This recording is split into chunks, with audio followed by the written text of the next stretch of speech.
Welcome to a Victim Bites Back Christmas special, show 60. I've been spending Christmas, or the Christmas season, in Morocco for many, many years, but I just don't come here to have a good Christmas. I've also come and meet people. I remember once meeting in the early 70s a German couple who was staying here at the Ersadi. This Christmas tree by Pierre Balmain was erected then, and chatting to them about music, as I do with everybody, and the person they particularly mentioned, or at least the wife of the couple mentioned, was a man called Michael Holm. She said, I must listen to one track of his in particular, which was a song called When a Child is Born. So when I got home, I listened, and indeed I loved it, and I recorded it, thinking it would be a Christmas number one. It was going to be the follow-up to one of my big hits called It Only Takes a Minute, which made the top 10, under the name 100 Ton and a Feather, and was covered 15 years later by Take That, who also made the top 10 with it. Anyway, I recorded it and got ready to release it at Christmas. However, somebody leaked the information to someone in America.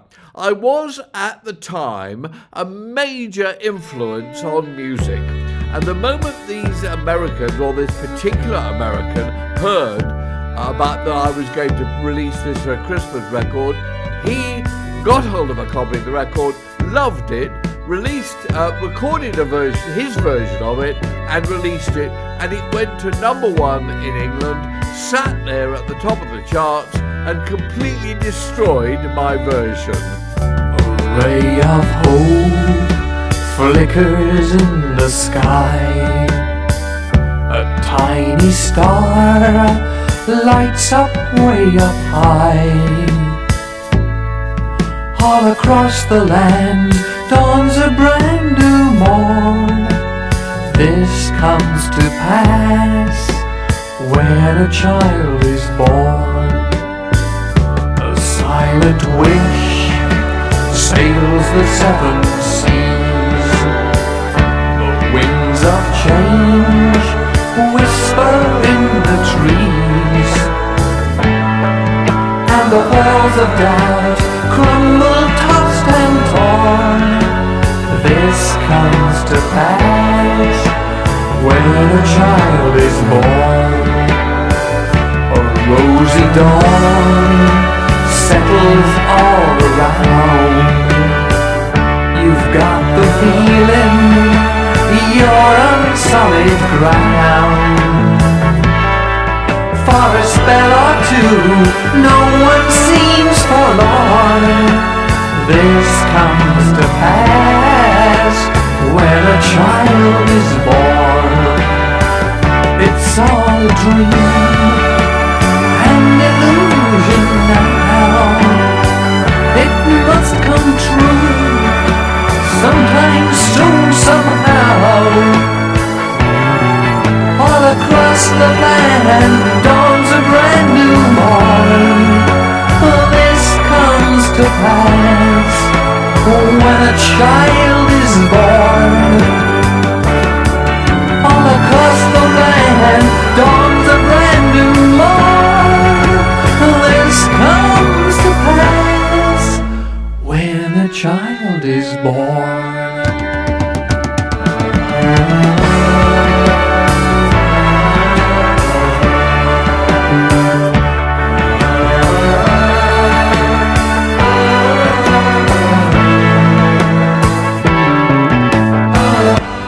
I don't know about you, but when Christmas arrives these days, I tend to think about George Michael. Why? Well, because Last Christmas was actually one of the better Christmas songs, along with the Mariah Carey song, the only Mariah Carey song I ever liked, and I can't stand her. She sounds to me like a session singer, always trying to do more with notes than the melody actually requires. But her Christmas song was fantastic.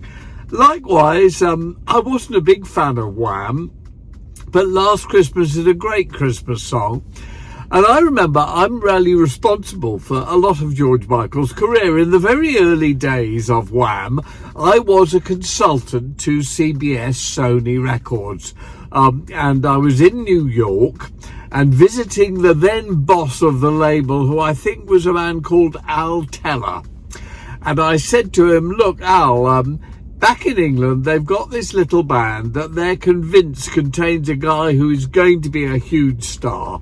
The group is called Wham, and he's called George Michael. And Al Teller said, well, yeah, we've got to admit, we've listened to the tracks and they're very British pop. They don't sound like the kind of thing that are going to happen in America at all.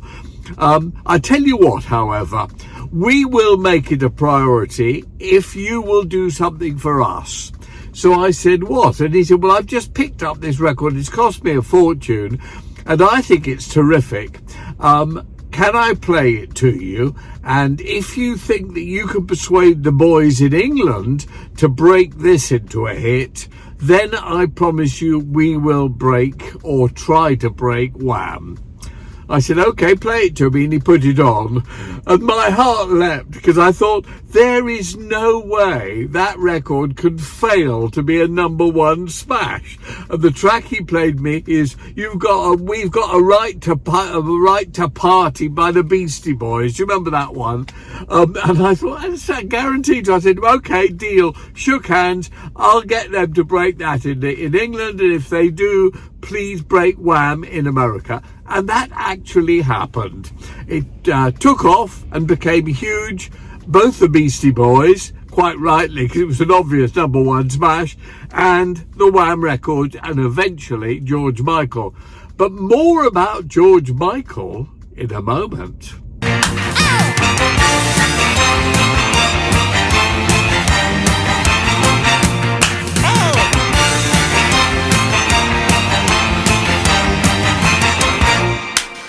I met George Michael several times. My basic feeling about him is he was a talented lad, but essentially I could sum him up in 2 words: silly queen. He was basically a silly queen. Now, I have to tell you, that's nothing against cottaging, which he used to do all the time, although I did think it was a little unwise since he was so famous. Cottaging, by the way, for those of you who don't know, is going into gents' toilets and having sex with various assorted men there. Now, cottaging is a topic all of its own, and it does require explanation, especially from those of us who have cottaged in our lives. And I'll tell you for why. Way back then, in the 60s and 70s and 80s, homosexuality was originally completely illegal. 2 males going together would be sent to prison and probably would die, because a lot of them committed suicide. That was it until 67, when they changed the law and made it legal to have sex with another guy if you were both over 21, which I have to say in many cases was ridiculous. A lot of people who are teenagers know they are gay and want to do homosexual acts, or even want to experiment. I have to say, nearly all the people I went with were basically heterosexual, at least 80 or 90% heterosexual, but curious about what sex with somebody else would be like, and I fitted into that 20% or 10%. But anyway, so cottaging was a place where you could go, and often a lot of married men would go who were not entirely 100% heterosexual, in order to have sex. And it was a way to meet other guys in that bizarre era where the gender of the person you had sex with was a vital concern, which I have to say it still is with many religions in this world. And since it's now Christmas, we are talking religion. Christianity, Islam, a lot of religions completely bans any kind of homosexuality. Anyway, George Michael, who was done for cottaging, let me tell you that story in a moment. First, if I may, one of my sillier Christmas offerings. Way back then in the 70s, the Smurfs were huge. Smurfs were silly little toys that were given away with free petrol at petrol stations, and it was discovered that they were painted in lead paint, and if the little children who loved and collected the Smurfs were to lick one of them, it may well kill them. This amused me. It happened just before Christmas, and I came up with this silly little song, Lick a Smurf for Christmas or Fall Down. Bobbidi bum bum bum bum bum bum bum. Bobbidi bum bum bum bum. Let me tell a story of happy little elves. Take the lead from petrol and paint it on themselves. Jolly little drummer, covered all in paint. If you lick him long enough, you may well faint. Lick a Smurf for Christmas, all fall down. Lick a Smurf for Christmas, all fall down. Lick a Smurf for Christmas, all fall down. Lick a Smurf for Christmas, all fall down. Question, what do boy Smurfs and girl Smurfs have in common? Answer, they both found ridiculous at normal speed. They will drive you crazy with happy little songs. Yoo-hoo! Make sure when you touch them, you pick them up with tongs. Naughty little schoolboys into sniffing glue. Now discover something else they must not do. Lick a Smurf for Christmas, all fall down. Lick a Smurf for Christmas, all fall down. Lick a Smurf for Christmas, all fall down. Lick a Smurf for Christmas, all fall down. Who ever heard of David Bowie and the Laughing No? Not me, never heard of them. Who ever heard of the Chipmunk? Who are the Chipmunks? Happy little fairies helping petrol sales, leaping over Europe with merry little tales. Yoo-hoo! But if you try digesting the jolly little toys, they'll fill a lot of coffins with little girls and boys. Lick a Smurf for Christmas, all fall down. Lick a Smurf for Christmas, all fall down. Lick a Smurf for Christmas, all fall down. Lick a Smurf for Christmas, all fall down. Bobbidi bum bum bum bum bum bum bum. Bobbidi bum bum bum bum bum bum bum. Bobbidi bum bum bum bum bum bum bum. Bobbidi bum bum bum bum bum bum bum. Okay, I have a sick sense of humour, so what's new? I was saying I met George Michael several times and knew him reasonably, but actually felt he was basically a silly queen and had a terrible row with him. I was producing the Brits once. After the Brits fell apart, do you remember the Sam Fox, Mick Fleetwood year? The company, the organisation organising the Brits begged me to return, and I did, and produced the Brits for several years and basically saved them. And in one of the years, George Michael was booked to be the star of the show. He was very big at the time. Anyway, we got to a day or two before the show, and I get a call from his manager saying, "Oh, George is terribly sorry, he's ill, he can't do it." And I said, "Oh, come on." He said, no, he really is. So I thought, well, what can you do? And booked someone else. If I remember right, it was a group called EMF who did that very good single that was a big hit at the time called Unbelievable. Anyway, George Michael also then happened to win the Album of the Year for one of his crap albums. And sure enough, he turns up, completely well and happy, 2 days later, ready to accept his award.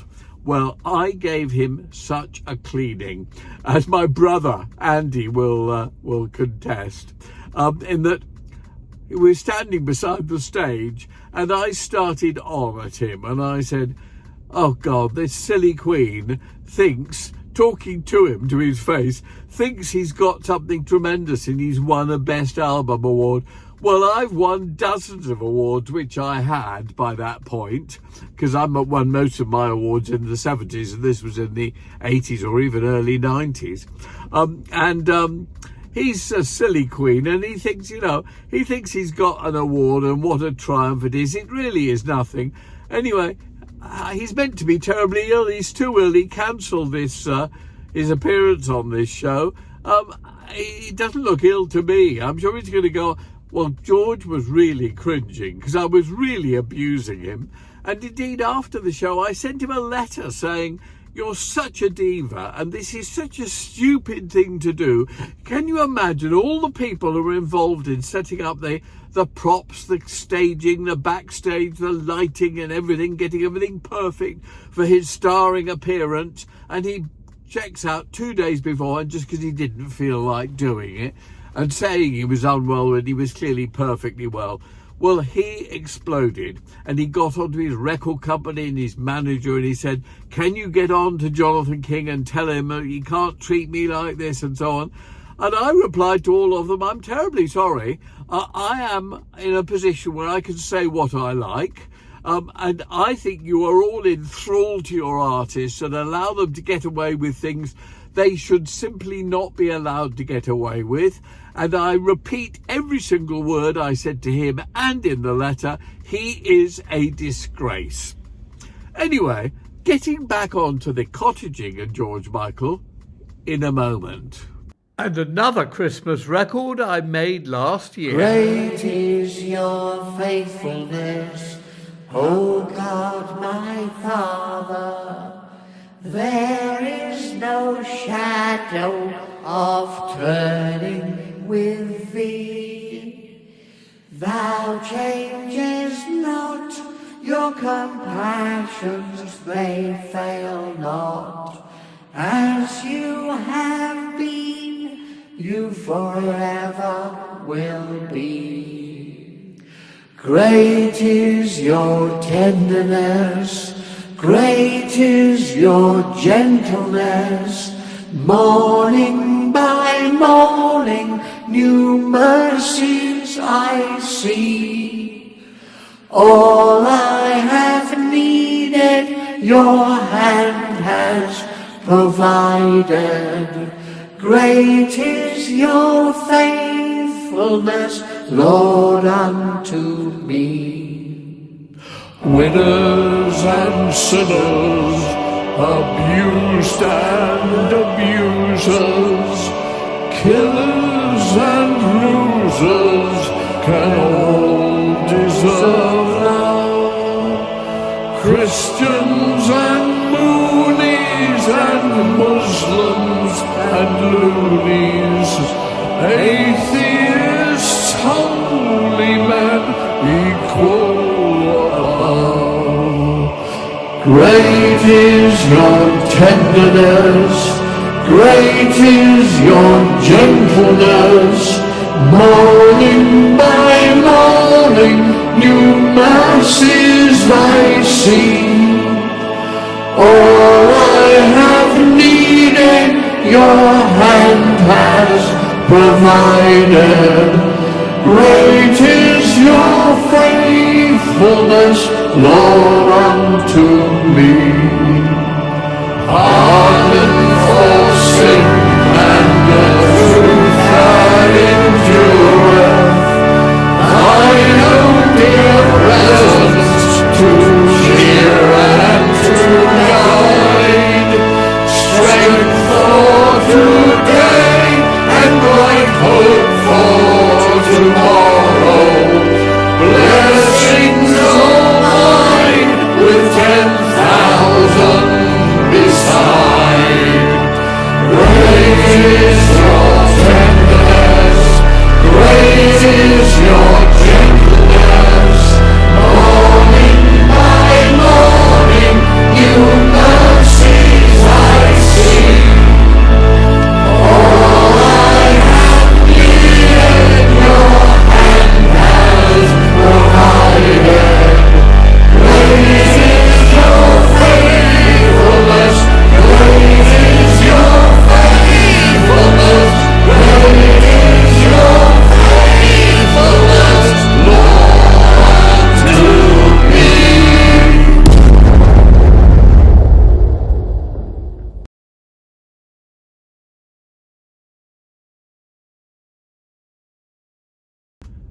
Christmas. Happy Christmas.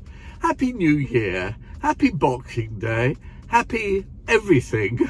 But I've got to be honest, I'm not a fan of organised religions. A lot of them have a lot of good aspects to them and do a lot of good. And they're really beneficial to most people who do not have the brains or the ability or the talent to set up their own morality and live by it. They need to be told what's right and what's wrong, what they should do and what they shouldn't do, and so on and so forth. And therefore, a religion is quite a good code to go by. And the basis of religion is, look, if you stick with this religion, when you die, you'll go to heaven.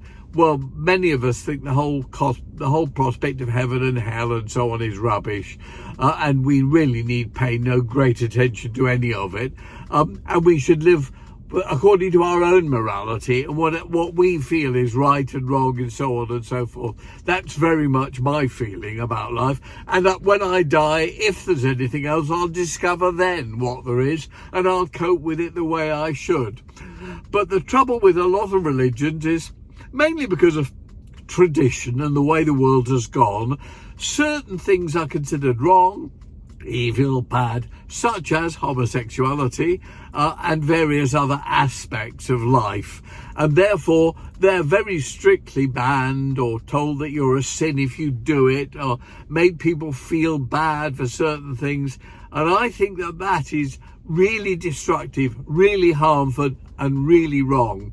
When a religion is connected to morality in a way that's sort of almost connected also to legality, which it often is, but can make somebody incredibly depressed or upset or unsure with themselves or so on, then that religion is doing a lot of harm. So I have to say, happy Christmas, but don't fall for the bad parts of Christianity, Islam, or any of the other religions.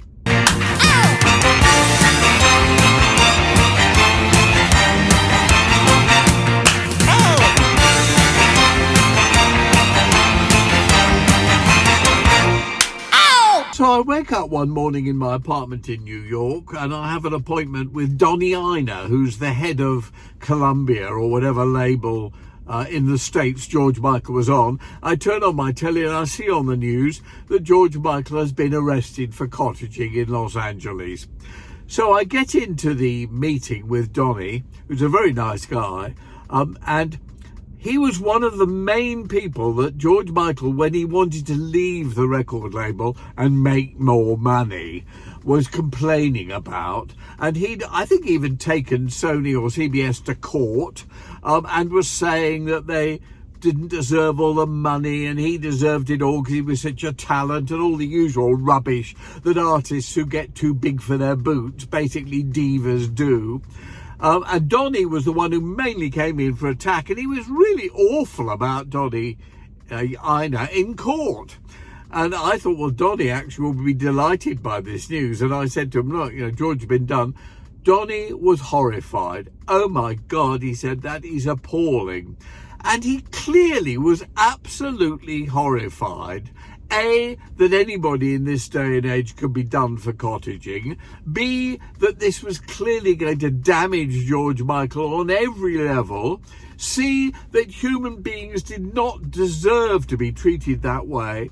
And not one flicker hit Donnie's psyche that basically this was karma coming back.